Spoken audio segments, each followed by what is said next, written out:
Hello မင်္ဂလာပါဗျာအားလုံး sorry ပါเนาะကျွန်တော်ဒီမှာ page ကိုကျွန်တော် live လွှင့်ရင်းနဲ့ကျွန်တော်မှားသွားလို့ခင်ဗျအဲ့ဒါကျွန်တော်ပြန်ပြီးတော့ကျွန်တော်เนาะကျွန်တော် page ကနေပြီးတော့ကျွန်တော်ပြန်ပြီးတော့ကျွန်တော်အစအဆုံးပြန် live လွှင့်ပေးပါမယ်အားလုံးမင်္ဂလာပါခင်ဗျာကိုစုံပြည့်မင်္ဂလာပါကျွန်တော်မှားသွားလို့ပါခင်ဗျHello ကိုအောင်စိုးရေမင်္ဂလာပါခင်ဗျာ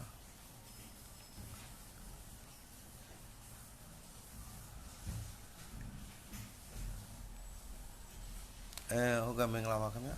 ကဲအားလုံးပဲเนาะအားလုံးပဲတောင်းပါပါတယ်ကျွန်တော်ဒီမှာ page ကိုကျွန်တော် live လွှင့်တာအခြား page တွေရောက်သွားတဲ့အတွက်เนาะကျွန်တော်အားလုံးကိုเนาะတောင်းပါပါတယ်ကိုရန်လည်းမင်္ဂလာပါခင်ဗျကိုဇော်နိုင်မင်္ဂလာပါ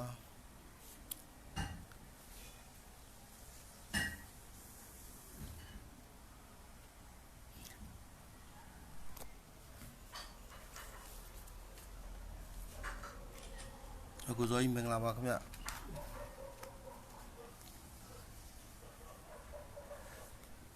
ခဏလေးပါเนาะကျွန်တော်နည်းနည်းလူလေးစောင့်ပြီးရဆိုတော့ကျွန်တော်အစပြန်ပြပါမယ်เนาะ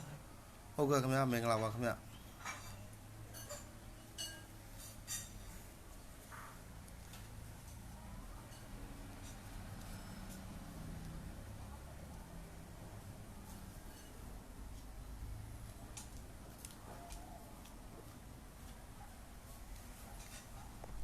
ကဲကျွန်တော်တို့အစကျွန်တော်ပြန်ပြပေးမယ်เนาะကျွန်တော်စလိုက်ကြအောင်ဗျာเนาะကျွန်တော်တို့ပြီးခဲ့တဲ့အပတ်ကဒါမိတ်ဆွေတို့သိပါတယ်ကျွန်တော်ပြီးခဲ့တဲ့အပတ်ကကျွန်တော်306ဆိုတဲ့ကဏ္ဍကိုကျွန်တော်တည်ပြီးထိုးလိုက်ပါတယ်အဲ့မှာလဲကျွန်တော်3ထိပ်လေးရယ်3ကလည်း3ထိပ်ခွန်ကလည်းခွန်အလေတိုင်းအဲ့အနေထားမှာကျွန်တော် break 6ကျွန်တော်မိတ်ဆွေတွေကိုကျွန်တော် break 6ဆိုကျွန်တော် break 6နဲ့ပဲကျွန်တော်ကဏ္ဍတွေထုတ်ပြီးတော့ကျွန်တော်ထိုးလိုက်တာပါเนาะဒါပေမဲ့ကျွန်တော်16ဖြစ်သွားတယ်ဘာကြောင့်လဲဆိုတော့ကျွန်တော်3ခွန်အတွဲကိုကျွန်တော်ကဆုံးဖြတ်ချက်မှားပြီးတော့ကျွန်တော်ကန်လိုက်တဲ့အတွက်ကြောင့်ကျွန်တော်မိတ်ဆွေတွေနည်းနည်းအခွင့်အရေးကောင်းလေးနဲ့ဆုံးရှုံးသွားတဲ့သဘောပေါ့ဗျာเนาะအဲ့တော့ကျွန်တော်ဒီအပတ်မှာဆိုလို့ရှိရင်လဲကျွန်တော်တွေ့တဲ့ကဏ္ဍလေးတွေကိုဒါမိတ်ဆွေတို့စဉ်းစားအောင်ကျွန်တော်အခုတင်ပေးမှာဖြစ်တယ်အခုเนาะကျွန်တော်စပြီးတော့ကျွန်တော်ပြပါမယ်เนาะအဲ့တော့ကျွန်တော်တို့ကြည့်လိုက်ကြအောင်ဗျာခင်ဗျာเนาะဒီမှာခွန်ထိတ်လေးခွန်အလဲတိုင်းလေးရယ်ဒီနှစ်လေးရယ်เนาะကိုနဲ့ဒီခွန်နဲ့ဆိုတော့ဘလောက်လို့ရိုက်လဲခင်ဗျာ16လို့ရိုက်ထားပါတယ်ဟုတ်ပြီเนาะတစ်ပတ်နှစ်ပတ်သုံးပတ်လေးပတ်လို့ကြော်လိုက်တဲ့အခါမှာဒီ6နဲ့9နဲ့ဆိုတော့ဘလောက်လဲ17နဲ့ဒီ8နဲ့ဆိုတော့ဘလောက်လို့ရိုက်ထားလဲခင်ဗျာ19လို့ရိုက်ထားပါတယ်16ပြီးတော့3ဝက်တက်တဲ့အခါ19လို့ရိုက်ပါတယ်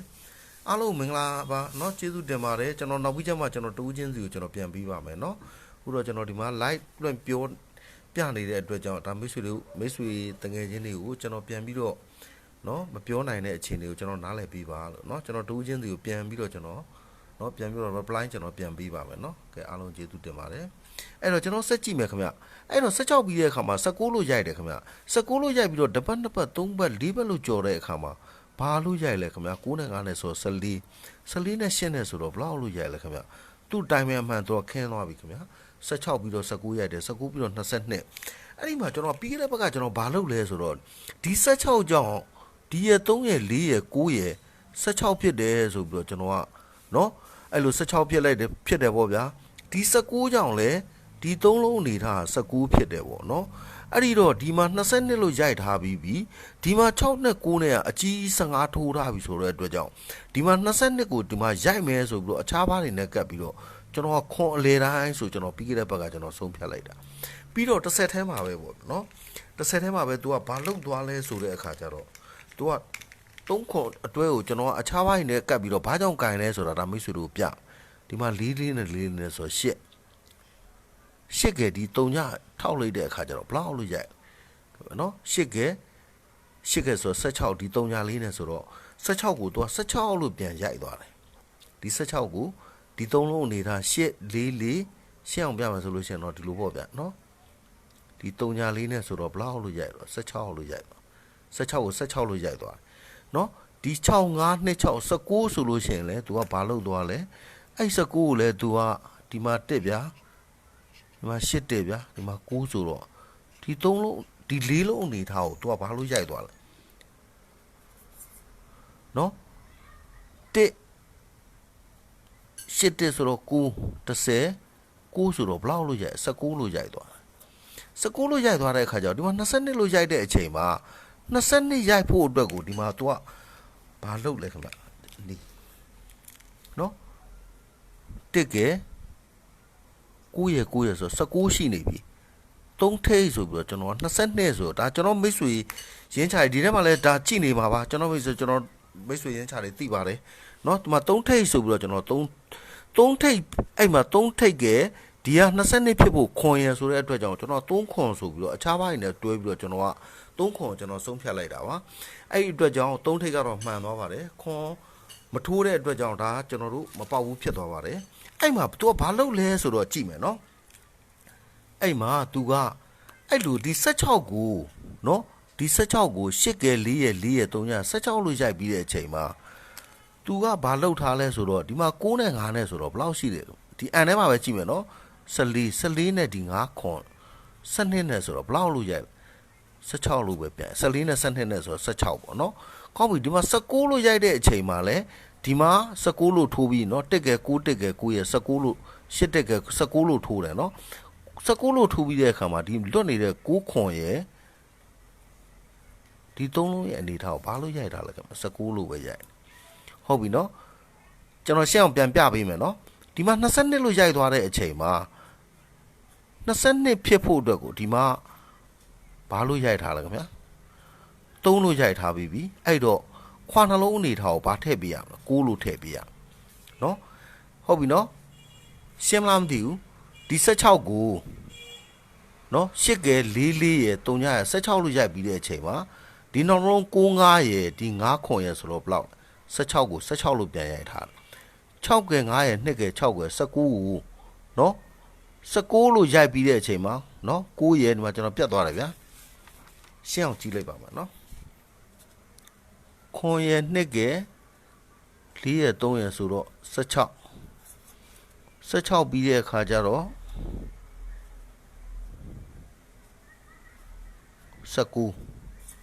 19ပြီးတဲ့အခါကျတော့22လို့ရိုက်သွားเนาะ16 19 22လို့ရိုက်အဲ့လို16ရိုက်ပြီးတဲ့အချိန်မှာဒီ3လုံးအနေထားဟာเนาะ16လို့ရိုက်ပြီးတဲ့အချိန်နဲ့16ရိုက်တယ်ဒီ19ကိုဘာလို့ရိုက်တယ်19လို့ရိုက်သွားပြီဒီ22ကိုဘာလို့ရိုက်သွားပြီ22လို့ရိုက်သွားပါပြီဟုတ်ပြီနော်အဲ့လို22လို့ရိုက်သွားပြီဆိုတဲ့အခါကျတော့ဘာလုပ်လဲဒီ16ကိုဒီ16လို့ရိုက်ပြီးတဲ့အချိန်မှာဒီမှာသူကလောက်ထားတဲ့ပုံစံဒီမှာ9နဲ့9နဲ့ဆိုတော့ဘယ်လောက်လဲခင်ဗျ14နော်ဒီ14လေးရယ်9ရယ်ခွန်ရယ်ဆိုတော့ဘယ်လောက်လို့ရိုက်6ပွင့်လို့ပဲရိုက်ထားပါတယ်ဟုတ်ပြီနော်ဒီ19လို့ရိုက်ပြီးတဲ့အချိန်မှာဒီလေးလုံးဘလောက်လို့ရိုက်ထားလဲခင်ဗျ19ပွင့်လို့ပဲရိုက်ထားပါတယ်ဟုတ်ပြီနော်9ရယ်ခွန်ရယ်3ရယ်3ရယ်ဆိုတော့19လို့ပဲရိုက်ပြီကောင်းပြီဒါဆို22ကိုဒီ22လို့ရိုက်ပြီးတဲ့အချိန်မှာ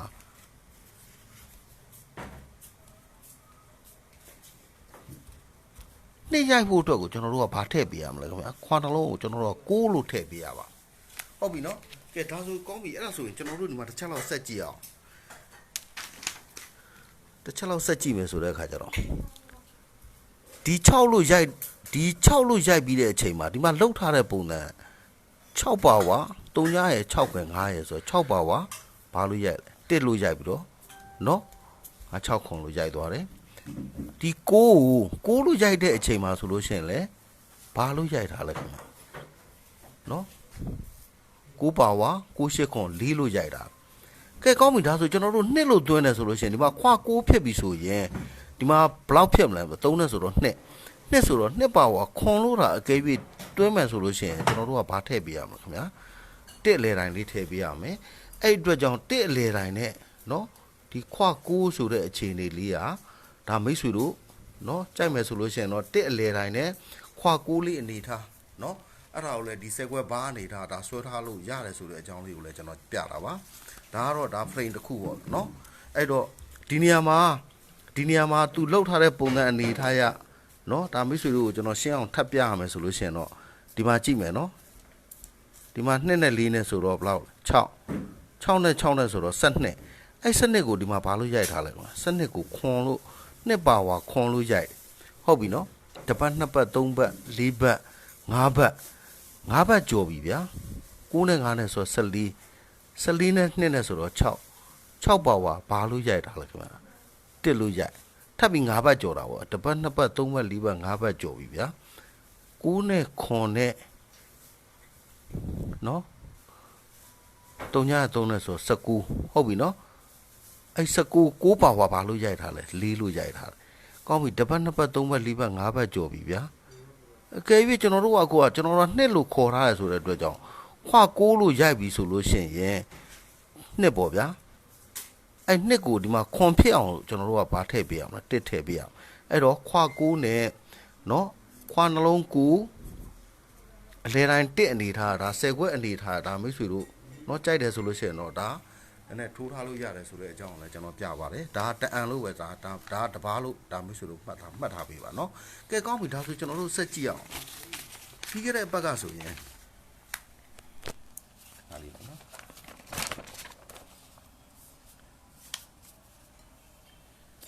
ပြီးခဲ့တဲ့အပတ်က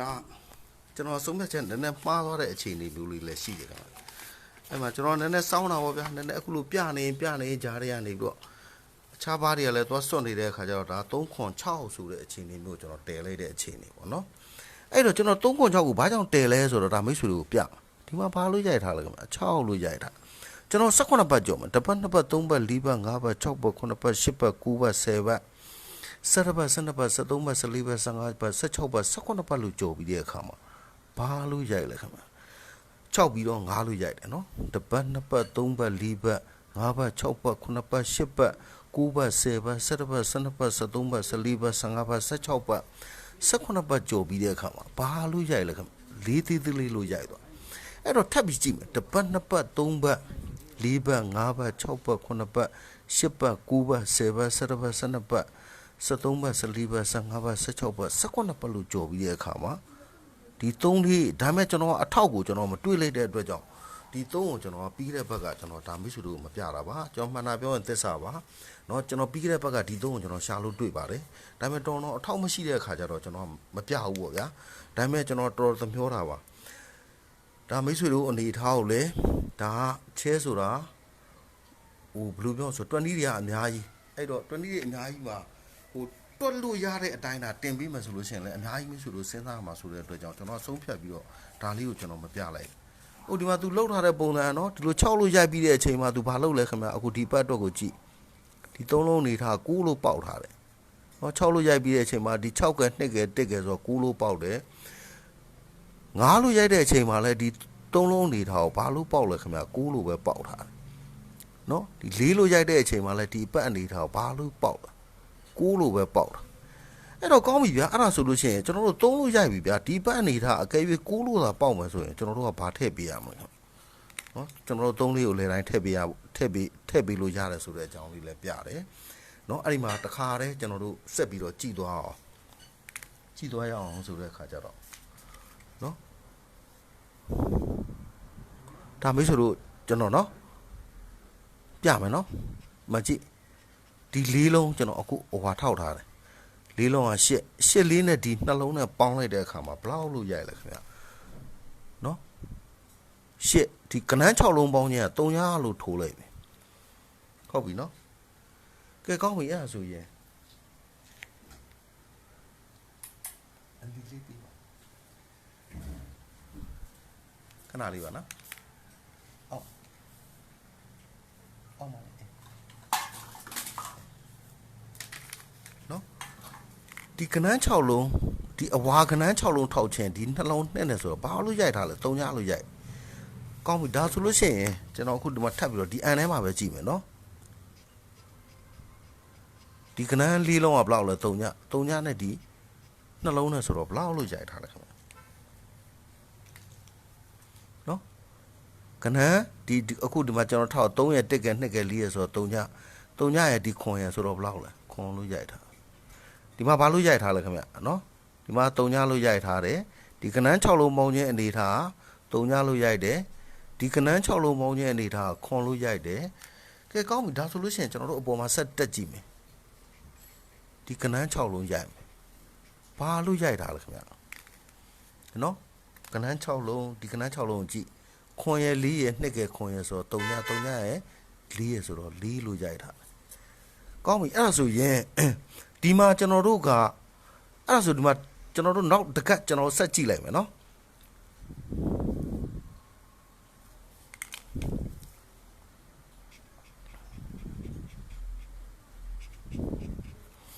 အဲ့ကနန်း6လုံးကိုပေါင်းလိုက်ဘာလို့ရိုက်4ရ6က9ရ2က3 9ဆိုတော့73နဲ့8နဲ့ဆိုတော့21နဲ့12နဲ့ဆိုတော့ဘလောက်လို့ရိုက်ထားလဲ3လို့ရိုက်ထားပြီနော်ဟုတ်ပြီနော်9 4 2 6ဆိုတော့1ကဒီ2ကဆိုတော့3လို့ရိုက်ထားပြီ3ပြီးတဲ့အခါမှာ3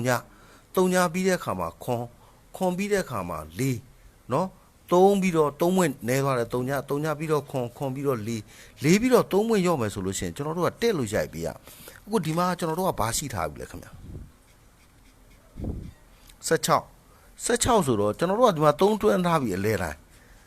16ဆိုတော့ဒီမှာ1ဖြစ်ဖို့အတွက်ကိုကျွန်တော်တို့ကဘာထည့်ပေးရမလဲခင်ဗျာအဲ့တော့2လို့ထည့်ပေးဖို့မလိုဘူးလားဒီမှာ3ရှိထားပြီဗျာ3ရှိထားပြီဆိုတော့ဒီမှာ2ဒီက3ဒါ2 3တွဲဆိုတဲ့အခြေအနေလေးကိုလည်းနော်ကျွန်တော်လောဆယ်ရှင်းနှလုံးသားအနေထားကိုကျွန်တော်လောဆယ်ပြပါတယ်ထပ်ကြည့်မယ်နော်9ရ4ရ2က6ကဆိုတော့17နဲ့2နဲ့ဆိုတော့3တပတ်2ပတ်3ပတ်4ဘတ်5ဘတ်6ဘတ်9ဘတ်10ဘတ်9ဘတ်10ဘတ်နော်17ဘတ်12ဘတ်13ဘတ်14ဘတ်15ဘတ်လို့ကြော်တယ်ဘာရိုက်လဲကနန်းလေးလုံးကနန်း6လုံးပေါင်းညာ3ညနော်2 4 3ည2ဆိုတော့8နဲ့1နဲ့ဆိုတော့ဘယ်လောက်လဲ3ည3ပြီးတော့3ညပြီးတော့တပတ်2ပတ်3ပတ်4ဘတ်5ဘတ်6ဘတ်9ဘတ်10ဘတ်9ဘတ်10ဘတ်17ဘတ်12ဘတ်13ဘတ်14ဘတ်15ဘတ်လို့ကြော်ပြီဗျာနော်ဒီလေးလုံးနေထားဘယ်လောက်လဲ3ညနဲ့5နဲ့ဒီနှလုံးနဲ့ဆိုတော့ခွန်အဲ့တော့3ပြီးတော့3ညပြီးတော့ခွန်ပြီးတော့နောက်ထပ်15ဘတ်ကျွန်တော်တို့ထပ်ကြော်မယ်တပတ်2ပတ်3ပတ်4ဘတ်5ဘတ်6ဘတ်9ဘတ်10ဘတ်9ဘတ်10ဘတ်17ဘတ်12ဘတ်13ဘတ်14ဘတ်15ဘတ်လို့ထပ်ကြော်ပြီဗျာခွန်ရ4ရ2ကခွန်ရဆိုတော့ဒီမှာ3ညဖြစ်နေပြီဒီနှလုံး4လေးနဲ့ဆိုတော့4လို့ရိုက်အဲ့တော့3ပြီးတော့3ညပြီးတော့ခွန်ပြီးတော့4ပြီးတော့အကယ်၍1လို့သာရိုက်မယ်ဆိုရင်ကျွန်တော်တို့ကဒီမှာ9ရှိထားပြီဗျာ6ရှိထားပြီဗျာ6ရှိထားပြီဆိုတဲ့အတွက်ကြောင့်ကျွန်တော်တို့ကဒီရှင်းနှလုံးကိုဘာလို့ထည့်ပေးရမလဲ9လို့ထည့်ပေးရမယ်အဲ့တော့သူဒီနေထားရဒီမှာ6လို့ရိုက်ပြီးတဲ့အချိန်မှာ9လို့ထိုးထားတယ်ဗျာ9လို့ရိုက်တဲ့အချိန်မှာဘာလို့ရိုက်လဲ9လို့ထိုးတယ်ဗျာ4လို့ရိုက်တဲ့အချိန်မှာလဲလို့9လို့ထိုးထားတယ်3လို့ရိုက်တဲ့အချိန်မှာ9လို့သာအခေပြီးကျွန်တော်ထိုးမယ်ဆိုအလဲတိုင်း3ထည့်မယ်ဆိုရင်ရှေ့ကကျွန်တော်တို့က2ထည့်ဖို့မလိုဘူးလားခင်ဗျာအဲ့တော့ဒါ2 3နဲ့အတွဲလိုက်နေတာရှင်းလုံး9ကို2 3လေးအတွဲကိုလဲဒါကျွန်တော်ပြပါတယ်ဒါလဲ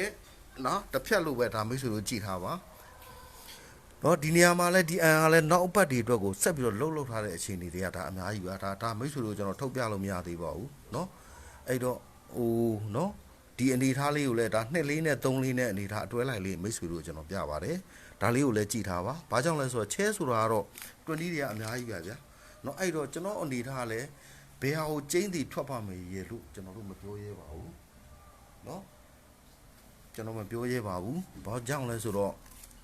เนาะကျွန်တော်လည်းကျင်းတည်အတက်မသိပါဘူးအဲ့တော့ကျွန်တော်တို့20သမားဆိုတဲ့အခါကျတော့20အနေထားရနော်တွက်လို့တွေ့တဲ့အန်တွေကနေပြီးတော့ကောင်းလို့ရလေးဒါမိတ်ဆွေတို့ဒါထုတ်လုပ်ပြီးပြခြင်းတာဖြစ်ပါတယ်အဲ့တော့စဉ်းစားပြီးဆုံးဖြတ်မှာမိတ်ဆွေတို့ပါနော်အဲ့တော့ကျွန်တော်တွေ့တာလေးတွေကိုတော့ကျွန်တော်ဆက်ပြီးတော့ကျွန်တော်တင်ပေးမှာဖြစ်တယ်နော်အဲ့တော့ဒါကလည်း2 3အတွဲလေးပါဒါမိတ်ဆွေတို့ပထမပြထားတဲ့အခြေအနေကတော့ဒါခွ6လေးအနေထားတော့ဒါအများတိုင်းတက်လေးနဲ့ထိုးလို့ရတယ်ဆိုတဲ့အခြေအနေလေးကိုပြတယ်အခုဒီမှာ2 3ဆိုတဲ့အခြေအနေလေးကိုဒါအတွဲလိုက်အနေထားဒါမိတ်ဆွေတို့ကိုပြတယ်ပြီးတယ်ဆိုလို့ရှိရင်ဒါမိတ်ဆွေတို့ကျွန်တော်ဆက်ပြမယ့်ဟာတွေအများကြီးရှိသေးတယ်เนาะအဲ့တော့ဆက်ပြီးတော့ကျွန်တော်တို့ကြည့်ကြအောင်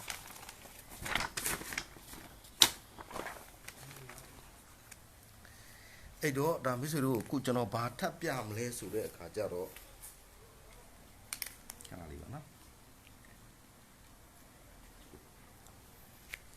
ကဲမိတ်ဆွေတူးချင်းစီအနေထားတော့ကျွန်တော်နောက်မှကျွန်တော်ပြန်ပြီးတော့เนาะကျွန်တော်အတိအမှတ်လေးပြုပြန်ပြီးတော့ reply ပြန်လုပ်ပေးပါမယ်အခုကျွန်တော်အားပေးတဲ့အတွက်လည်းကျေးဇူးတင်ပါတယ်ကဲကျွန်တော်ဒီမှာကြည့်လိုက်ရအောင်ဗျာเนาะဒီမှာခွန်ဒီကနန်းလေးလုံးနဲ့ကဲဒီဟာ ဒီကနန်းခွန်နှစ်3ကျွန်တော်အနီးထောက်ထားတဲ့ကောင်လေးတွေပဲဝိုင်းမယ်နော်12 14 14 16 6လို့ခဏမှတ်ထားပြီပါနော်ခွန်ရဲ့2ကဲ3ရဲ့ဒီ2ကဲ2ကဲဆိုတော့6လို့ခဏမှတ်ထားပြီပါတပတ်ကျော်ပါခွန်ရဲ့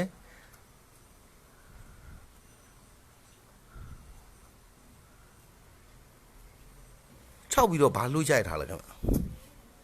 ခွန်နှစ်ခွန်3ဆိုတော့6လို့ရိုက်ထားတယ်6ပြီးတော့9ဟုတ်ပြီနော်တပတ်ခဏကြော်ပြီးပါ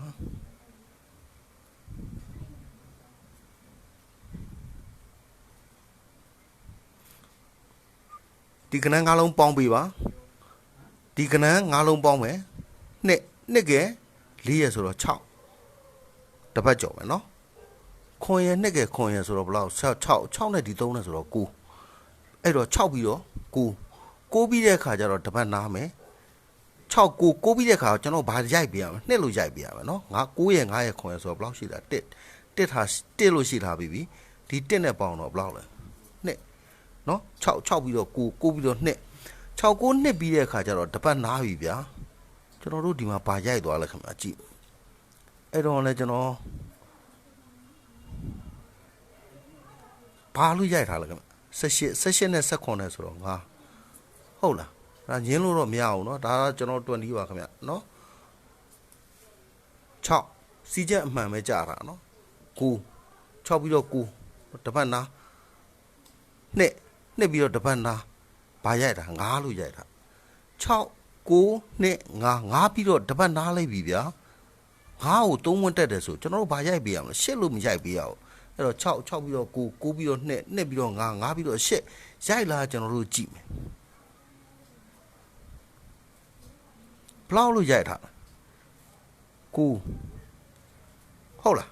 နော်4ရ5ရ4ရဆို73နဲ့5နဲ့ဆို8ဟုတ်တယ်နော်အဲ့တော့6ပြီးတော့9ပြီးတော့3ဝတ်တက်2 3ဝတ်တက်တဲ့အခါ9 3ဝတ်တက်တဲ့အခါမှာ8ဒါမိတ်ဆွေတို့ဟုတ်တယ်မဟုတ်ဘူးဆိုတော့ကျွန်တော်မပြောလို့ဒါမိတ်ဆွေတို့လည်းအခုကျွန်တော်နဲ့အတူလိုက်ပေါင်းနေတာပါဟုတ်တယ်နော်အဲ့တော့ဒါကဂေါ်လီလို့ခေါ်ပါလိုက်ခင်ဗျ6ပြီးတော့9ပြီးတော့2သူတိုင်မဲအမှန်ပါနော်ကြာလာတဲ့အချိန်နေကဲကောင်းပြီအဲ့ဒါဆိုဒီ6လေးဆိုတဲ့6ကိုကျွန်တော်တို့ကခဏလေးတကန့်ကျွန်တော်တို့ကခဏလေးဖြုတ်ထားပြီဒီမှာကျွန်တော်တို့စယူမယ်ခွန်16ပေါ့နော်16နဲ့ဆို19ပြီးတော့တပတ်နားတဲ့အခါမှာဘာလို့ရိုက်ထားလဲခင်ဗျနှစ်လို့ရိုက်9ပြီးတဲ့အခါမှာနှစ်လို့ရိုက်နှစ်ပြီးတဲ့အခါမှာဘာလို့ရိုက်လဲခင်ဗျ9လို့ရိုက်တယ်ဟုတ်ပြီနော်9ပြီးတော့တပတ်နားပြီးတဲ့အခါမှာဘာလို့ရိုက်တာသူတိုင်မဲမှန်မဲ9ပြီးတော့နှစ်ပြီးတော့9ပြီးတော့8လို့ရိုက်သွားကဲကောင်းပြီအဲ့လို9လို့ရိုက်ပြီးတဲ့အချိန်မှာဟုတ်ပြီနော်ကျွန်တော်ဒီ6လေးလို့ရိုက်ပြီးတဲ့အချိန်မှာဒီအန်ထဲမှာပဲတစ်ချက်ကြည့်မယ်နော်ဒီ6လို့ရိုက်ပြီးတဲ့အချိန်မှာတပတ်နော်တပတ်ကြော်လိုက်တဲ့အခါမှာဘာလို့ရိုက်တာဒီရှင်းနှလုံးနေထား6လို့ရိုက်သွား6နော်တပတ်ကြော်ပြီးတဲ့အခါမှာ6လို့ရိုက်သွားပြီကဲကောင်းပြီဒါဆိုကျွန်တော်ဒီမှာ2လို့ရိုက်တဲ့အချိန်မှာတပတ်ကြော်ပြီးတဲ့အခါမှာဘာလို့ရိုက်ထားလဲခင်ဗျရှင်းလေးပါနော်ဒီဆိုတော့မြောင်ကြည့်ပေးပါနော်ဟိုကျွန်တော်တို့ရှာပေးတဲ့20မျိုးတွေဟာဒီမှာ list နဲ့ပိုင်းဆိုင်ရာအနေထားရနော်ဟိုတကယ်ကိုချဲ့ကိုဝါနာပါတဲ့လူတွေကဒါရိုးရှင်းလေးနဲ့နော်အတွေးခေါ်လေးနဲ့ဆိုင်တာပေါ့ဗျာနော်ဟိုနီးနာနေတရားယူလို့ရတဲ့အခြေအနေမျိုးတွေပါဒါမိတ်ဆွေတို့လည်းဟိုတကယ်ဝါနာပါတယ်ဆိုလို့ရှိရင်တကယ်တွက်ကြည့်ပါတကယ်စဉ်းစားကြည့်ပါတကယ်ကိုစိတ်ဝင်စားဖို့ကောင်းပါတယ်နော်ကျွန်တော်အနေထားဒါမိတ်ဆွေတို့ကျွန်တော်ရှာတဲ့အနေထားမျိုးတွေနဲ့မိတ်ဆွေတို့3995ဆိုတဲ့ကဏ္ဍမှာဒါမိတ်ဆွေတို့အရန်ကဏ္ဍပေါ့နော်အဲ့တော့ဒဲတကွက်ကဲတုတ်က4ခွက်ကကျွန်တော်3995မှာပထမ9ဘက်မှာကျွန်တော်ရအောင်ထုတ်ပေးခဲ့ပါတယ်ဒါကျွန်တော်တို့အခုဒီမှာကြည့်နေတဲ့မိတ်ဆွေတွေကလည်းရတဲ့လူတွေရှိပါတယ်နော်နောက်ပြီးတော့ဒုတိယ9ဘက်လိုက်893ဆိုတဲ့ကဏ္ဍမှာလည်းဒီတော့ကလည်းကျွန်တော် bracelet လေးကိုကျွေးကြော်ပြီးကျွန်တော်နော်ကျွန်တော်ထုတ်ခဲ့တာပါ893မှာဆိုလို့ရှိရင်လည်းဒါမိတ်ဆွေတို့ညင်းလို့မရပါဘူးနော်ကျွန်တော်တို့အနေထားအပြောမပါပါဘူးเนาะအဲ့တော့လူများတယ်လဲရှာနိုင်တယ်ဒါပေမဲ့ခုနကပြောသလိုပေါ့ဗျာကျွန်တော်တိတ်ပြီးတော့စကားပြောတာတွေပါလေကြတော့တိတ်ပြီးတော့ပုံမပြောတတ်တဲ့အခါကျတော့ဟိုနည်းနည်းပေါ့เนาะကိုရီလူသိနေတဲ့အပိုင်းလဲပါတာပေါ့ဗျာဒီ893မှာဆိုလို့ရှိရင်လဲကျွန်တော်မိတ်ဆွေရင်းချတွေ နော်ရခဲ့ပါတယ်ကျွန်တော်ဒီလိုအချိန်မှာပဲကျွန်တော် line ပေါ်တင်ပြီးတော့ကျွန်တော်လွှင့်ပေးခဲ့တာပါအဲ့တော့နောက်လုံးပေါင်း7နှစ်အနေထား6-3တွဲလိုက်ပြတယ်ဘူဘရိတ်ကိုလည်းကျွန်တော်ပြခဲ့တယ်နော်အဲ့တော့ဒါလေးတွေလည်းသိအောင်ပါတချို့ကနည်းနည်းပေါ့နော်ဟို20လေးတွေကစမ်းတဲ့အခါကျတော့ line ပေါ်မှာကျွန်တော်တို့လို့အယူဆမျိုးနဲ့တင်တဲ့လူတော့မရှိဘူးမရှိတဲ့အတွက်ကြောင့်20ဆန်းတဲ့အခါကျတော့ထင်သေးကျွန်တော်သေးမှာပေါ့နော်ကဲအဲ့တော့စက်ကြည့်ကြအောင်ဗျာအဲ့တော့ကိုပြီးတဲ့အခါနှစ်ပြီးတဲ့အခါမှာငါပြီးတဲ့အခါရှစ်လို့ရိုက်သွားတယ်ဒီလိုကိုလို့ရိုက်ပြီးတဲ့အချိန်မှာတပတ်ကြော်ပြီးတဲ့အခါမှာဒီရှင်နှလုံးကိုဘာလို့ရိုက်တာလဲကိုလို့ရိုက်ကဲကောင်းပြီဒီမှာနှစ်လို့ရိုက်တဲ့အချိန်မှာတပတ်ကြော်ပြီးတဲ့အခါမှာနှစ်လို့ရိုက်သွားပြီဗျာဒီမှာဗျာငါလို့ရိုက်ပြီဗျာတပတ်ကြော်ပြီးတဲ့အချိန်မှာဒီငါပေးထားလားခင်ဗျအဲ့တော့ဟုတ်လားကိုနှစ်ငါပြီးတော့အခုဒီမှာရှစ်လို့ရိုက်သွားပြီဗျာတပတ်ကြော်ပြီဗျာအကယ်၍ဒီရှစ်အနေထားလေးကိုမိတ်ဆွေတို့ပေးမယ်ဆိုလို့ရှိရင်ပေးလို့ရတယ်ဆိုတဲ့အကြောင်းဒါရှင်နှလုံးရှစ်ဆိုတဲ့အခြေအနေလေးလဲရှိတယ်ဆိုတဲ့အကြောင်းဒါမိတ်ဆွေတို့ကျွန်တော်ထုတ်ပြခြင်းဖြစ်တယ်ဟုတ်ပြီနော်မိတ်ဆွေတို့ရှင်းမလားမသိဘူးဒီမှာ6ပြီးတဲ့အခါ9ပြီးတဲ့အခါ2ပြီးတဲ့အခါမှာ9ပြီးတဲ့အခါမှာ8ဆိုပြီးတော့သူ့တိုင်မဲအမှန်ကျွန်တော်တို့ကလောတယ်ထောင်သွားပြီအဲ့တော့6တကန့်ကိုကျွန်တော်တို့ဖြုတ်ထားပြီးတဲ့အခါမှာဒီနှစ်ကနေပြီးတော့เนาะကျွန်တော်တို့6လို့ရိုက်ပြီးတဲ့အချိန်မှာအဲ့6ကိုတပတ်ကြော်လိုက်တဲ့အခါမှာဒီရှင်နှလုံး6လို့ရိုက်ထားတယ်ကောင်းပြီဒါဆိုလို့ရှိရင်သူ့တိုင်မဲမှာ6ပြီးတော့2လို့ရိုက်တဲ့အချိန်မှာဆိုလို့ရှိရင်လည်းတပတ်ကြော်ပြီးတဲ့အချိန်မှာ2လို့ရိုက်ထားပြီးပြီကောင်းပြီဒါဆိုလို့ရှိရင်သူတိုင်မဲမှန်6နှစ်ပြီးတဲ့အခါမှာ9လို့ဒီလိုလဲကြာကြောင်းပြပြီးပြီငါးကြပြီးလို့တပတ်ကြော်ပြီးတဲ့အချိန်မှာဒီရှင်နှလုံးငါးအနေထားလဲဒီလိုရှိတယ်ဆိုတဲ့အကြောင်းပြပြီးပြီကောင်းပြီ6နဲ့9ပြီးတဲ့အခါမှာ8ဆိုတဲ့အနေထားကိုလည်းဒါမိတ်ဆွေတို့ကျွန်တော်ပြထားပြီးပြီအဲ့8ကိုတပတ်ကြော်ပြီးတဲ့အခါမှာဒီ8လေးကကျွန်တော်တို့စဉ်းစားလို့မရနိုင်ဘူးလားเนาะဘာပဲပြောဒါ8ကလေးအနေထားလဲဒီလိုရှိတယ်ဆိုတဲ့အခြေအနေကိုဒါမိတ်ဆွေတို့ကျွန်တော်ပြတာပါအဲ့တော့မိတ်ဆွေတို့တကယ်ကို20ဝါသနာပါတဲ့လူတွေအနေထားတော့ဘာပဲပြောဒါเนาะဟိုနည်းနည်းစဉ်းစားလို့ရအောင်ပါเนาะကိုယ့်ဘက်တော့ကိုယ်လည်းအားနေပေါ့ဗျာဒီလိုတွေးခေါ်ယူဆလေးတွေနဲ့ဟိုကျွန်တော်တို့20တွေကရှင်းလေးတွေပါရှုပ်ထွေးနေတဲ့အနေထားမျိုးလို့မရှိပါဘူးเนาะကျွန်တော်တို့နောက်ပြီးတော့စီးကြောတွေရှာတယ်ကျွန်တော်တို့က break ရှာတယ်အလုံးရှာတယ်ဒီမှာမိတ်ဆွေတို့ကိုကျွန်တော်ပြအောင်မယ်အခုဒီမှာရေဝက်ပါချတာတယ်เนาะကျွန်တော်ရေတောက်မယ်ရေတောက်မိတ်ဆွေတို့ကိုကျွန်တော်ဒီညပြောပါเนาะကျွန်တော်ရတာလေးတွေကျွန်တော်တင်ပေးပါအဲ့တော့စဉ်းစားမှာတော့မိတ်ဆွေတို့အပိုင်းเนาะအဲ့တော့ကျွန်တော်ဆက်ပြမယ်ဟုတ်ပြီနော်ဒါဆိုရင်ကျွန်တော်ရှင်နှလုံး9ဆိုတဲ့အခြေအနေလေးကိုလည်းဒါမိတ်ဆွေတို့ဒီလိုရှိတယ်ဆိုတဲ့အခြေအနေမျိုးကိုဒါမိတ်ဆွေတို့လက်ခံလားလက်မခံလားတော့မသိဘူးကျွန်တော်ရတာကိုကျွန်တော်ရှာတွေ့တာကိုကျွန်တော်ပြတာပါဟုတ်ပြီနော်အဲ့တော့ရှင်နှလုံး9ကိုလည်းဒါမိတ်ဆွေတို့ပြပြီးပြီကဲကောင်းပြီအဲ့ဆိုကျွန်တော်တို့ဆက်ပြီးတော့ကျွန်တော်ကြည့်ကြမယ်ဆိုတဲ့အခါကျတော့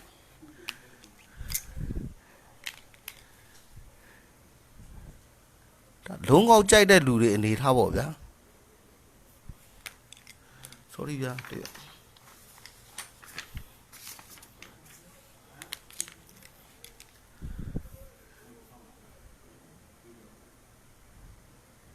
ဒီမှာကြည့်မယ်နော်ဘာလို့ရိုက်တာ6ကွယ်လေးရဲ့3ညရဲ့လို့ဘာလို့ရိုက်လဲ3ညလို့ရိုက်တော့နော်ကျွန်တော်တက်ပြီးတစ်ပတ်နှစ်ပတ်3ပတ်4ပတ်5ပတ်6ပတ်လို့ကြော်လိုက်ပြီ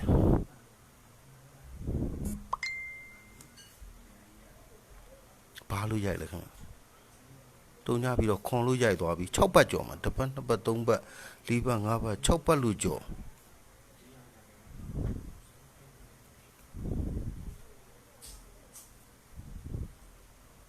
လေးလို့ရိုက်သွားပြီနော်တစ်ပတ်နှစ်ပတ်3ပတ်4ပတ်5ပတ်6ပတ်လို့ကြော်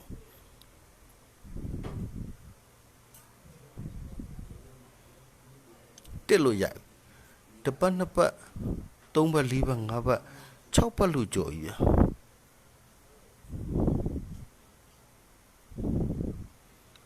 ရှစ်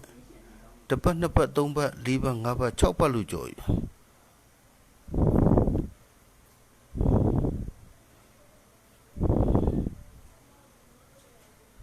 ကဲ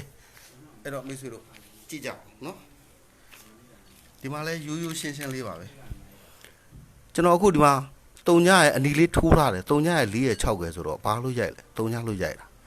ဟုတ်ပြီနော်ကောင်းပြီတစ်ပတ်နှစ်ပတ်3ပတ်4ပတ်5ပတ်6ပတ်လို့ကြော်ပြီးတဲ့အခါမှာတစ်ကယ်4ရဲ့2ကယ်ဆိုတော့ဘာလို့ရိုက်ထားလဲခင်ဗျခွန်လို့ရိုက်ထား6ပတ်ထပ်ကြော်မယ်နော်တစ်ပတ်နှစ်ပတ်3ပတ်4ပတ်5ပတ်6ပတ်လို့ကြော် ခွန်ရရှိကကူးရဆိုတော့ဘာလို့ရိုက်ထားလဲခင်ဗျလေးလို့ရိုက်တပတ်နှစ်ပတ်သုံးပတ်လေးပတ်ငါးပတ်၆ပတ်ထပ်ကြုံနော်လေးရခွန်ရတုံညာရဆိုတော့ဘာလို့ရိုက်ထားလဲတက်လို့ရိုက်၆ပတ်ထပ်ကြုံတပတ်နှစ်ပတ်သုံးပတ်လေးပတ်ငါးပတ်၆ပတ်လို့ကြုံမယ်ဗျာ6က1ကဆိုတော့ဘာလို့ရိုက်တာလဲ8လို့ရိုက်အဲ့တော့တပတ်နှစ်ပတ်သုံးပတ်လေးပတ်ငါးပတ်6ပတ်ကြော်ပြီဗျာ4ရ3ရဒီမှာဘာရိုက်မလဲအဲ့တော့ကျွန်တော်တို့ကြည့်မယ်တုံညာ4ရ6ကဆိုတော့ပေါင်းချင်း3လုံးပေါင်းလိုက်တဲ့အခါမှာတုံညာလို့ရိုက်သွားတုံညာပြီးတဲ့အခါမှာနော်တပတ်နှစ်ပတ်သုံးပတ်လေးပတ်ငါးပတ်6ပတ်လို့ကြော်ပြီးတဲ့အခါမှာတုံညာပြီးတဲ့အခါမှာဘာလို့ရိုက်ထားလဲခွန်လို့ရိုက်ထားပါတယ်နော်ဟုတ်ပြီနော်3ဝင်နော်3ဝင်ကြော်သွားပြီနော်ခွန်3ဝင်ရောမယ်ဆိုရင်တပတ်နှစ်ပတ်3ပတ်4ပတ်5ပတ်6ပတ်ကြော်ပြီဗျာခွန်3ဝင်ရော4လို့ရိုက်4ကို3ဝင်ရောပြီဗျာ6ပတ်ကြော်ပြီဘာလို့လို့ရိုက်ထားလဲ1လို့ရိုက်ထားပြီအဲ့တော့ပြောမယ်ဆို3ညပြီးတော့ခွန်ပြီးတော့4ပြီးတော့1ပြီးတဲ့အခါမှာ3ဝင်ရောမယ်ဆိုလို့ရှိရင်8လို့ရိုက်ရမယ်6က1ကဆိုတော့8လို့ပဲရိုက်သွားတပတ်2ပတ်3ပတ်4ပတ်5ပတ်6ပတ်လို့ကြော်ရှစ်ပြီးတဲ့အခါမှာ3ဝင်ရောက်မယ်ဆိုငါတို့ကျွန်တော်တို့အကယ်၍ငါလို့သာရိုက်မယ်ဆိုရင်ကျွန်တော်တို့က4-3ရှိထားပြီကျွန်တော်တို့ဘာထည့်ပေးရမှာခင်ဗျာနော်ရှစ်လို့ထည့်ပေးရပါမယ်ဒါမှဒါငါလို့ရိုက်ဒါကဂေါ်လီပေါက်ပေါ့နော်ပေးတယ်မပေးတယ်ကတော့ကျွန်တော်မသိဘူးဒါစီးချက်ကြီးတဲ့အချိန်တော့ဒါမိတ်ဆွေတို့ကျွန်တော်ပြတာဖြစ်တယ်အဲ့ဒီမှာကျွန်တော်တို့ကဒီမှာဒီချစ်ကြတော့လဲကျွန်တော်အပင်အရှင်နေဆိုတဲ့အခါကျတော့ကျွန်တော်တို့ကနော်တနည်းကျွန်တော်တို့ကပြန်စဉ်းစားတဲ့အချိန်လေးကြတော့ဒီမှာသူလှုပ်ထားတဲ့ပုံစံပေါ့ဗျာနော်တုံညပြီးတော့ခွန်ပြီးတော့4ပြီးတော့1ပြီးတော့8ပြီးတော့5လို့ပေးမလားပေးမယ်ဆိုရင်ကျွန်တော်တို့8လဲတိုင်းအဲ့ဒီမှာသူဘာလှုပ်ထားလဲကျွန်တော်တို့ကြည့်မယ်ကျွန်တော်တို့ဒီမှာတုံညနဲ့ခွန်ကိုကျွန်တော်တို့ခဏဖြုတ်ထားလိုက်ပြီပေါ့ခွန်ရ8က9ရ4လို့ရိုက်တဲ့အချိန်မှာ4လို့ရိုက်ထားတဲ့အချိန်မှာနော်ခွန်ရ8က9ရ4လို့ရိုက်ထားတဲ့အချိန်မှာဒီမှာ3ရ8ကခွန်ရတစ်ကဘလောက်လို့ရိုက်တာလဲ19လို့ရိုက်တာနော်3-1-8ခွန်ဆိုတော့19နော်ခွန်8ကို4လို့ရိုက်တဲ့အချိန်မှာဒီကောင်19လို့ရိုက်တာပြီ19တိုင်မယ်အမှန်ပေါ့ဗျာတပတ်2ပတ်3ပတ်4ပတ်5ပတ်6ပတ်6ပတ်လို့ကြော်ပြီးတဲ့အခါမှာ19ပြီးတဲ့အခါမှာ6ပတ်9ပတ်ကြော်ပေါ့နော်19ပြီးတဲ့အခါမှာဒီ၄လုံးအနေထားဘလောက်လို့ရိုက်လဲခင်ဗျကျွန်တော်မဝိုင်းတော့နှစ်ကခွန်ရ4ရ3ရဆိုတော့ဘလောက်လို့ရိုက်တာ16လို့ရိုက်ထားတယ်ဟုတ်ပြီနော်16လို့ရိုက်ပြီနော်တပတ်2ပတ်3ပတ်4ပတ်5ပတ်6ပတ်9ပတ်လို့ကြော်ပြီဗျာဘာလို့ရိုက်လဲ73လို့ရိုက်ပြီနော်တပတ်2ပတ်3ပတ်4ပတ်5ပတ်6ပတ်9ပတ်လို့ကြော်ပြီဗျာကဲဘာရိုက်ပြီမရှင်းအောင်ကျွန်တော်ပြနော်ဒီမှာတရွက်ကြည့်လိုက်မယ်ရှင်းအောင်ကျွန်တော်ထပ်ပြမယ်3ရ8ကဘာလို့ရိုက်19လို့ရိုက်ထားတယ်တပတ်2ပတ်3ပတ်4ပတ်5ပတ်6ပတ်9ပတ်လို့ကြော်တယ်ဗျာဘလောက်လို့ရိုက်တာ19ပြီးတော့16လို့ရိုက်တာလေတပတ်2ပတ်3ပတ်4ပတ်5ပတ်6ပတ်9ပတ်လို့ကြော်ပြီဗျာဘာလို့ရိုက်လဲ73လို့ရိုက်19ပြီးတော့16မရိုက်ဘူးလား16မရိုက်ဘူး16ပြီးတော့အခါ73လို့ရိုက်တပတ်2ပတ်3ပတ်4ပတ်5ပတ်6ပတ်9ပတ်လို့ကြော်ပြီဗျာအကယ်၍ဒီနေရာမှာကျွန်တော်တို့က30လို့သာရိုက်မယ်ဆိုရင်ခွာနှလုံးအနေထားကိုသေးသလီ4လို့ထည့်ပေးရအောင်နော်ဒီခွာနှလုံးအနေထားကိုသေးသလီ4လို့ထည့်ပေးရအောင်အဲ့တော့ဒီမှာဒါအပြီးပေါက်ကြိုက်တဲ့လူတွေ10ခွဲဘာအနေထားရတော့ကျွန်တော်မပြောလို့အဲ့တော့ကိုဘာသာကိုအကြိုက်ချင်းကမတူကြဘူးဒါမိတ်ဆွေတို့အနေထားကလည်းတချို့တွေဆရာကောင်းတွေအများကြီးရှိတယ်ဆိုတော့ကျွန်တော်သိတယ်အဲ့တော့ဘာပဲပြောဒီ line ပေါ်ဒီ page တွေကိုတက်လာတယ်ဆိုတဲ့တည်းကဒါမိတ်ဆွေတို့အနေထားလည်းတယောက်တည်းကိုလိလာတာမဟုတ်ဘူးအဲ့တော့ဘယ်လိုပဲပြောကျွန်တော်အနေထားကတော့မိတ်ဆွေတို့ကိုကြိုက်တဲ့ကဏ္ဍလေးတွေလည်းကိုဘာသာကိုထိုးပြီးတော့ပေါ့နော်ဒါပေါက်ကဏ္ဍကိုရအောင်ရှာနိုင်ဖို့အတွက်ကျွန်တော်ရှာလို့တွေ့တာလေးတွေကိုဒါစဉ်းစားနိုင်အောင်မိတ်ဆွေတွေကိုတင်ပေးခြင်းဖြစ်တယ်အဲ့တော့ဒီ19လို့ရိုက်လိုက်တဲ့အချိန်မှာတိုင်မယ်အမှန်9ပတ်ကျော်တဲ့အခါမှာ16လို့ရိုက်တယ်ဗျာ16ပြီးတဲ့အခါမှာဘာလို့ရိုက်လဲ73လို့ရိုက်တယ်ဗျာ73ပြီးတဲ့အခါမှာ10လို့ရိုက်မယ်ဆိုကျွန်တော်တို့ကခွာသေးသေးလေးလို့ထိုးပေးရမယ်နော်အဲ့ဒီမှာ तू ကလှုပ်ထားတာဒီ6လို့ရိုက်ပြီးတဲ့အချိန်မှာဒီ3လုံးအနေထား6ပါဝါ4နော်16လို့ရိုက်ပြီးတဲ့အချိန်မှာ 6ပါဝါ1ဟုတ်ပြီနော်3လို့ရိုက်တဲ့အချိန်မှာ3ပါဝါ8ဟုတ်ပြီနော်အကယ်၍ဒီမှာ3ညလို့ရိုက်မယ်ဆိုရင်33ဒီမှာ4လို့ထည့်ပြီဗျာအဲဆို3ညလို့ဖြစ်မယ်ဆို3ညပါဝါ5ဆိုရင်လေကောင်း8သွင်းပြီးတော့ခွာ4လေးအနေထားဒါမိတ်ဆွေလို့စဉ်းစားလို့ရတယ်ဆိုတဲ့အကြောင်းလည်းကျွန်တော်ပြပါတယ်နော်ဟုတ်ပါပြီနော်အဲ့တော့ဒါမိတ်ဆွေတို့ပထမဆုံးအနေထားရာကျွန်တော်ပြခဲ့တာကမိတ်ဆွေတို့ကျွန်တော်ဒါတော့တဲ့လက်တော့အခုချုပ်ထားမယ်ဆိုလို့ရှိရင်တစ်အလေတိုင်းမှာခွာ6လေးအနေထားကိုလည်းဒါခွာနှလုံး6အနေထားကိုဒါမိတ်ဆွေတို့ပြခဲ့တယ်ဟုတ်ပြီနော်နောက်ပြီးတော့ကျွန်တော်ဗာပြသေးလဲနော်နှစ်သုံးအတွဲလေးကိုလည်းကျွန်တော်ပြခဲ့တယ်နော်ဟုတ်ပြီနော်နောက်ပြီးတော့အလေတိုင်းအနေထားရလဲဒါနှစ်သုံးအတွဲအနေထားမှာအလေတိုင်း3အနေထားလည်းပြခဲ့ရနော်အလေတိုင်းအနေထားလည်းတီးခြားအနေထား8ခုနော်ပြထားတယ်နောက်ပြီးတော့ခွဆိုလို့ရှိရင်လည်းသေးသေးလေးလို့အနေထားကိုဒါပြထားတာရှိတယ်အဲ့တော့မိတ်ဆွေတို့ဒီနေရာအနေထားဒါမိတ်ဆွေတို့စဉ်းစားနိုင်အောင်မိတ်ဆွေတို့ကြိုက်တဲ့ခဏနဲ့ကတ်ထိုးနိုင်အောင်ကျွန်တော်ပြခြင်းဖြစ်တယ်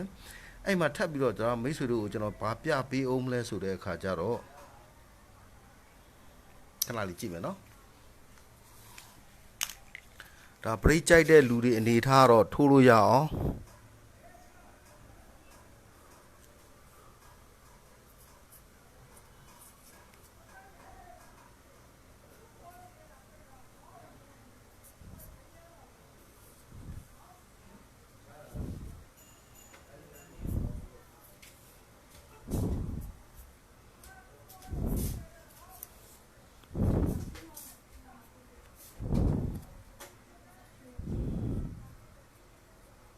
ကြည့်မယ်နော်9နှစ်လေးဆိုတော့ဒီနောက်က2လေး6တပတ်ကျော်တဲ့ဒီ8နဲ့ပေါင်းတဲ့အခါမှာဘာလို့ရိုက်24ဟောနော်4လို့ရိုက်သွားပြီ2ပတ်ကျော်ပြီနောက်နှလုံးက17တပတ်ကျော်က15နဲ့ဆို14နဲ့ဆိုတော့ဘလောက်လို့ရိုက်4ပြီးတော့9ရိုက်ထားတယ်2ပတ်ကျော်ပြီ73ဒီ73နဲ့ဆိုတော့ဘလောက်လို့ရိုက်6လို့ရိုက်ထားပြီ2ပတ်ကျော်ပြီဗျာဒီမှာ17ဗျာဒီ6နဲ့ဆိုတော့ဘာလို့ရိုက်ထားနော်ရှင်းတယ်နော်4ပြီးတော့5ပြီးတော့6ပြီးတော့ခွန်နှစ်ပတ်ကျော်ပြီဗျာအကယ်၍ရှင်းလို့ရိုက်မယ်ဆိုလို့ရှိရင်ကျွန်တော်တို့ကဘာထည့်ပေးရမလဲခင်ဗျာ break ကိုဒီမှာ73ရှိထားပြီ break 5လို့ကျွန်တော်ထည့်ပေးရမယ်55 25ပေါ့နော်ဟုတ်ပြီနော်ရှင်းမလားမသိဘူး2နဲ့4နဲ့ဆို6တပတ်ကျော်ကဒီ8လေးနဲ့ပေါင်းတယ်ဆိုလို့ရှိရင်4ဟုတ်ပြီနော်နှစ်ပတ်ကျော်ပြီနောက်နှလုံး17တပတ်ကျော်က break နဲ့ပေါင်းဘလောက်လို့ရိုက်ထားလဲ5လို့ရိုက်4ပြီးတော့5ရိုက်တယ်နှစ်ပတ်ကျော်ပြီဒီမှာ73တပတ်ကျော်73နဲ့ဆိုတော့6เนาะ4 5 6နှစ်ပတ်ကျော်ပြီဒီမှာဘလောက်17နဲ့6နဲ့ဆိုတော့ခွန်4 5 6ခွန်8လို့ရိုက်မယ်ဆိုရင်73ဘာထည့်ပေးဟုတ်ပြီเนาะကဲမချင်တဲ့သေးဘူးဆိုလို့ရှိရင်55 25ထပ်ပြီးတော့ကြည့်5အဲ့5ဟူ5လို့ရိုက်ထားတာဟုတ်ပြီနော်ဒီ9ကိုလည်းတပတ်ကျော်မှာ9လို့ရိုက်ပြီဒီ8ကိုတပတ်ကျော်ဘာလို့ရိုက်8လို့ရိုက်တာဒီ9တပတ်ကျော်ပြီးရင်ရိုက်ပေးမလားဟုတ်ပြီနော်ချဲတော့ခုနကပြောလို့အပီးပေါက်တွေလဲဒီတိုင်းပါပဲရှာရင်တော့ရှာသလိုတွေ့တာအများကြီးပဲအဲ့တော့ခုနကဒါကျွန်တော်တို့ရှာတွေ့ထားတာလေဒါမိတ်ဆွေတို့ကျွန်တော်တင်ပြနေခြင်းဖြစ်တယ်အဲ့တော့မိတ်ဆွေတို့အနေထားလဲကိုယ့်ဘက်ကိုရတဲ့ကဏ္ဍလေးတွေနဲ့ကိုကတ်ထိုးပေါ့ဗျာနော်ဒီမှာအများကြီးပေါ့ဗျာအခုကဟိုတချို့ဆရာတွေဆိုလို့ရှိရင်ဒီ frame တစ်ခုလောက်ဘားလေးတစ်ခုလောက်ပြပြီးတော့တခါတည်းနော်ဟိုကျွန်တော်ဆိုလို့ရှိရင်ဒါမိတ်ဆွေတို့အခုပြခဲ့တဲ့အခြေအနေကဒါအများကြီးပါเนาะကျွန်တော်အချိန်လဲဆွဲမပြဘူးဒါမိတ်ဆွေတို့စဉ်းစားနိုင်အောင်ကျွန်တော်ပြတယ်အခုကျွန်တော်ထပ်ပြီးတော့ကျွန်တော်ပြပေးဦးမယ်เนาะအဲ့တော့သူလှုပ်ထားတဲ့အခြေအနေမျိုးလေးတွေအနေထားရ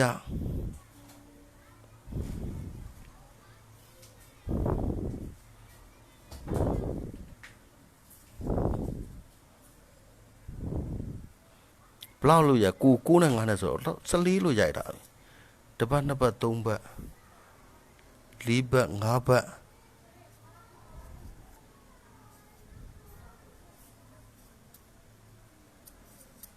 ဆက်ခွန်တစ်ပတ်နှစ်ပတ်သုံးပတ်လေးပတ်ငါးပတ်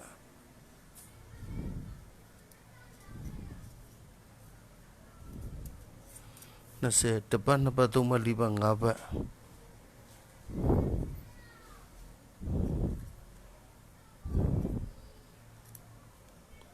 ဟုတ်ပြီနော်9ရဲ့4ရဲ့2ရဲ့3ရဲ့ဆိုတော့14နော်14နော်14ပွင့်နော်9ရဲ့4ရဲ့2ရဲ့3ရဲ့ဆိုတော့14တစ်ပတ်နှစ်ပတ်သုံးပတ်4ပတ်5ပတ်ကျော်ဒီကနန်းလေးလုံးပေါင်းလိုက်ဘလောက်လဲဆက်ခွန်14ပြီးတော့ဆက်ခွန်3ပွင့်တက်ထားတယ်နော်တစ်ပတ်နှစ်ပတ်သုံးပတ်4ပတ်5ပတ်ကျော်လိုက်ပြီ3ရဲ့1ရဲ့9ရဲ့ခွန်ရဲ့ဆိုတော့ဘလောက်လဲ20 14ပြီးတော့ဆက်ခွန်ပြီးတော့20လို့ရိုက်တယ်ဗျာတစ်ပတ်နှစ်ပတ်သုံးပတ်4ပတ်5ပတ်ကျော်ဒီမှာ20ပြီးရင်23ရိုက်ဖို့အတွက်ကိုဒီမှာ73ရှိထားပြီဗျာအဲ့တော့ကျွန်တော်တို့ကဒီခွအနေထားကိုကျွန်တော်တို့ကဘာထည့်ပေးမလဲခင်ဗျခွလဲ30အနေထား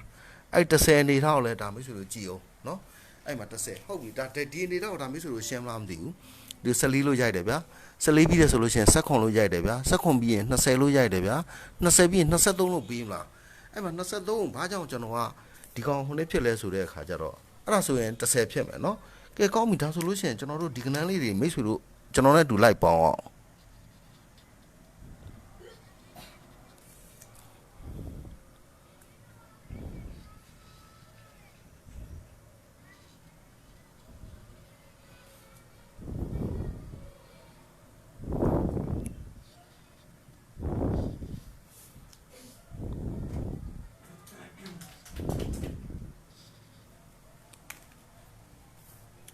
ခုနကပြောလို့ပဲကျွန်တော်တို့20တွေကတော့စံတော်ဝ20တွေမဟုတ်ဘူးကျွန်တော်လည်းကျင်းသိမသိဘူးเนาะအဲ့တော့20ရဲ့နေထားရတော့ဒါ20ကို20လို့ပြတာဖြစ်တယ်9ရဲ့9ရဲ့9ရဲ့ဆိုတော့ဘလောက်19နဲ့ဒီဘက်3လုံးအနေထားခွန်နဲ့ဆိုတော့ဘလောက်လို့ရိုက်တာဒီမှာ26လို့ရိုက်တယ်မှတ်ထားလိုက်နော်9 9ဆိုတော့19ရဲ့ဒီ2 4တက်ဆိုခွန်ဆိုတော့ဘလောက်26လို့ရိုက်26တစ်ပတ်နှစ်ပတ်သုံးပတ်4ပတ်ကျော်ပြီဗျာ4ရဲ့3ရဲ့9ရဲ့ဆိုတော့9ရဲ့6ရဲ့9ရဲ့ခွန်ရဲ့18 9နဲ့18နဲ့ဆိုတော့ဘလောက်လို့ရိုက်20ခွန်လို့ရိုက်ဒီမှာ26ရိုက်တာ20ခွန်လို့ရိုက်ထားပြီသူတိုင်မယ်မှန်မဲ့နော်တစ်ပတ်နှစ်ပတ်သုံးပတ်4ပတ်ကျော်ပြီဗျာဒီမှာဆက်ခွန်လို့3လုံးဆက်ခွန်ဒီမှာ3လုံးက17ဆိုတော့ဆက်ခွန်နဲ့17နဲ့ဆိုတော့ဘလောက်လို့ရိုက်တာ28လို့ရိုက်26 29 28အကယ်၍ဒီမှာ29လို့ရိုက်မယ်ဆိုလို့ရှိရင်ကျွန်တော်တို့9ရဲ့3ရဲ့9ရဲ့3ရဲ့ဆိုတော့12ကဒီက9နဲ့ဆိုတော့19เนาะ19ရှိထားပြီ29ပွင့်ပြည့်ဖို့အတွက်ကိုကျွန်တော်တို့ကခွာနှလုံးပါထည့်ပေးရခွာနှလုံးနေထားเนาะ30လို့ထိုးပေးရမယ်ဒါလည်းဒီ30လေးရှိတယ်ဆိုတဲ့အကြောင်းကိုမိတ်ဆွေတို့ပြတာဟုတ်ပြီเนาะအဲ့တော့เนาะဒါဘာပဲပြောမိတ်ဆွေတို့ဒီလိုအနေထားမျိုးလေးတွေရှိတယ်ဆိုတဲ့အခြေအနေမျိုးလေးတွေကိုဒါမိတ်ဆွေတို့စဉ်းစားနိုင်အောင်ကျွန်တော်ပြခြင်းဖြစ်တယ်ရှင်းမလားမသိဘူးခင်ဗျာမမြင်ဘူးဆိုတော့ကျွန်တော်ထပ်ပြအောင်မယ်နော်9ရဲ့9ရဲ့9ရဲ့ဆိုတော့ဘယ်လောက်လဲ19နဲ့9နဲ့ဆိုတော့26ပြီးတဲ့အခါမှာတစ်ပတ်နှစ်ပတ်သုံးပတ်4ပတ်ကျော်ပြီးတဲ့အခါမှာ4ရဲ့3ရဲ့5ရဲ့9ရဲ့6 5ခွန်က16နဲ့ဆိုတော့9နဲ့16နဲ့ဆိုတော့20ခွန်26ပြီးတော့20ခွန်လို့ရိုက်တစ်ပတ်နှစ်ပတ်3ပတ်4ပတ်လို့ကျော်ပြီးပြီဒီက16ခွန်နဲ့17နဲ့ဆိုတော့28လို့ရိုက်တယ်ဒီကနန်း6လုံးပေါင်းခြင်းဟုတ်ပြီနော်အဲ့တော့29လို့ရိုက်မယ်ဆိုလို့ရှိရင်ခွာနှလုံးက30လို့ထည့်ပေးရဒီအနေထားမှာဆိုလို့ရှိရင်လေနော်14ပြီးတော့19 20 23ဖြစ်ဖို့အတွက်ကိုလည်းဒီကောင်30လို့ထည့်ပေးရဒါခွာ30ရှိတယ်ဆိုတဲ့အကြောင်းလဲဒါမျိုးဆိုလို့ပြတာအဲ့တော့ဘာပဲပြောပြောဗျာအခုကျွန်တော်ပြခဲ့တဲ့အခြေအနေမျိုးလေးတွေအနေထားကတော့ဒါမျိုးဆိုလို့စဉ်းစားနိုင်အောင်နော်ဒါမျိုးဆိုလို့ရတဲ့ကဏ္ဍလေးတွေနဲ့ကပ်ပြီးတော့ကျွန်တော်ထိုးနိုင်အောင်လို့ကျွန်တော်ကလောဆယ်တင်ပြခြင်းဖြစ်တယ်အဲ့တော့နော်အားလုံးပဲကြားပါချမ်းသာကြပါစေအခုကျွန်တော်တွက်ပြတဲ့နီးလေးတွေနေထားအသုံးတဲ့တယ်ဆိုလို့ရှိရင်တော့ဒါမျိုးဆိုလို့ယူသုံးပြီးတော့ဒါပေါင်နှန်းကိုလောတယ်တယ်နော်ဟိုရရှိနိုင်အောင်ထုတ်နိုင်ပါစေလို့ကျွန်တော်ဆုတောင်းပေးပါတယ်နော်အားလုံးပဲကြားပါချမ်းသာကြပါစေဗျာ